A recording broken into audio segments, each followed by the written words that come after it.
I heard it's your birthday today. Medyo matagal na tayo hindi nagkita. We missed you in the last RPOC meeting. But gusto ko pong samantalahin tong pagkakataong ito. Siyempre una, para batiin po kayo sa inyong kaarawan. Happy birthday again.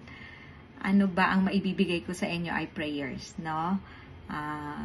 Malusog na pangangatawan so that yun pong inyong mandato para sa paglilingkod sa ating mga kababayan, especially sa Region 4A, kasama na po ang Quezon dito, para sa katahimikan, kaayusan, kapayapaan, kaligtasan ng bawat isa, sa inyo pong pag-aalay ng inyong buhay sa paglilingkod.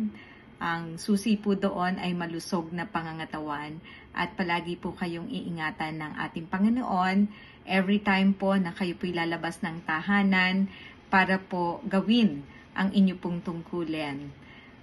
Maraming salamat also sapagkat kayo po'y nagiging instrumento sa mga landmark programs na inyo pong isinusulong para sa ating rehiyon.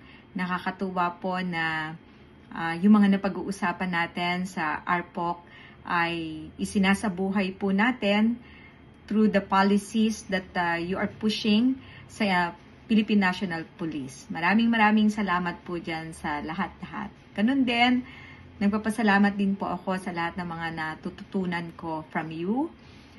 Dahil yung peace and order, I believe, pinakamabigat na problema ng ating pamayanan. So sa inyo pong kaarawan, sana po ay masaya kayo kasama po ang inyong pamilya, mga kaibigan at mga kamanggagawa. God bless you po. Hope to see you soon.